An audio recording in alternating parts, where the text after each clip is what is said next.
violent Typhoon whips at Admiral Halsey's Third Fleet as winds ranging up to 138 miles an hour pound the force as it withdraws from an attack on the Jap homeland. For the second time in less than 6 months, our fleet has been caught in a typhoon common in the China Seas. But this time we didn't lose a ship, and only one man was killed.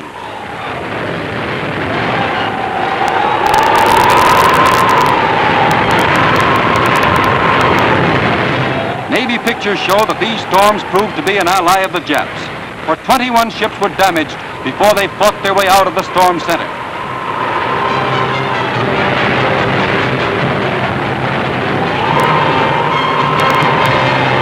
The miracle of survival is shown by the Pittsburgh. The Typhoon tore off her bow, shown floating there, but she made port. 3 carriers in Admiral Halsey's fleet were also hard hit. Planes were damaged, but most were saved. The bow of the Pittsburgh is salvaged by a Navy tug, and they radioed to Guam, "We have sighted the suburb of Pittsburgh and taken it in tow." With more than 100 feet of her bow missing, the Pittsburgh, thanks to watertight compartments, got home to have her wounds healed before she fights again.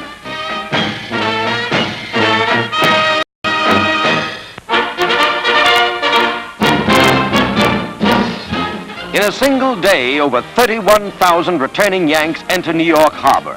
The Queen Elizabeth helped set the record, carrying 15,000 happy troops home for well-earned furloughs before redeployment to Pacific areas. The homecoming heroes swarm the decks of the big liner for a first glimpse of the skyline, while a Navy blimp escorts them into port.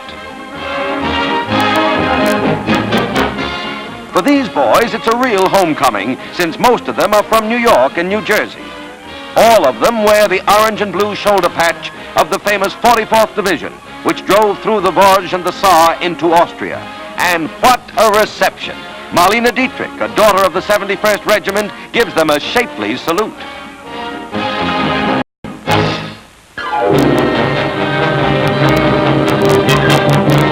The lake steamer Harmonic burns furiously near the mouth of the St. Clair River at Sarnia, Ontario. A short time before, the Harmonic, second largest excursion ship on the lakes, had been loaded with 360 passengers.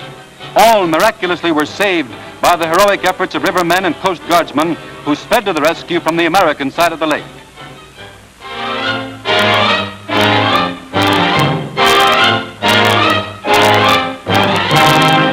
These 2 crane operators saved many lives by hauling trapped persons off in their coal bucket. The vessel was completely gutted by the blaze, which started on the pier at which she was loading and spread rapidly to her superstructure. A major tragedy averted by cool action.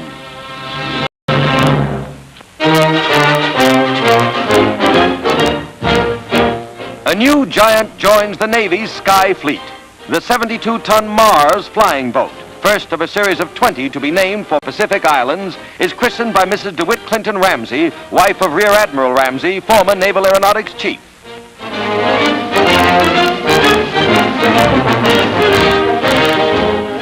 As the Sky Giant slides down the ways at the Martin plant in Baltimore, it becomes the largest flying boat in United States service.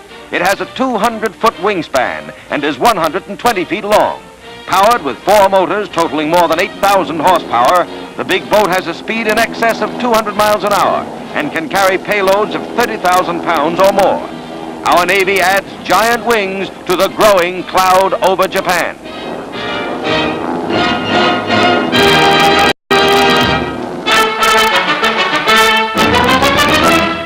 Even while the huge Mars is making her test flights, another flying colossus, still larger, is under construction at the Hughes Aircraft Company in Culver City. When completed, this flying boat, to be known as the H-4, will weigh 200 tons and be used as a super cargo carrier. Its freight space will equal that of 2 freight cars. The construction is almost entirely of plywood. This is the way the instrument panel will look to the flight engineer.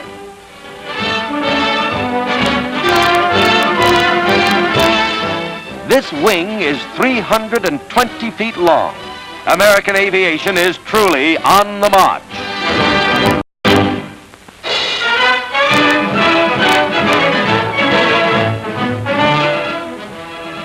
USS Augusta steams into Antwerp, where President Truman is greeted by General Eisenhower.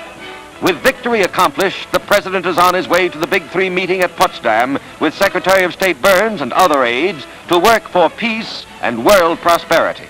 With little pomp or ceremony, Mr. Truman gets off to Brussels, next stop on his journey.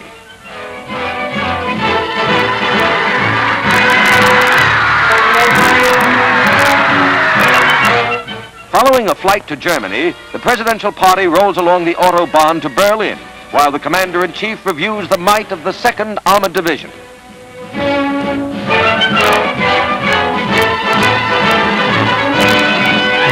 At the Little White House in Potsdam, Generalissimo Stalin of Russia is one of the first to welcome the President, as the meeting is recorded by Signal Corps and newsreel cameras. Next to join the group is Prime Minister Churchill, who meets an old conference friend. The Big Three meetings are held in Kaiser Wilhelm's former palace, and President Truman is selected as chairman of the conference. Here, the fate of Germany and the end of Japanese aggression will be settled. Under the flag that flew over the White House when we declared war on the Axis, the President states our aims. Let's not forget that we are fighting for peace and for the welfare of mankind. We're not fighting for conquest. There's not one piece of territory or one thing of a monetary nature that we want out of this war. We want peace and prosperity for the world as a whole. Over the old German barracks in Berlin, the Stars and Stripes fly in victory. This historic banner has flown over much captured territory: Casablanca, Algiers, Rome, and Berlin. Let us pray it will not be long before it flies over Tokyo.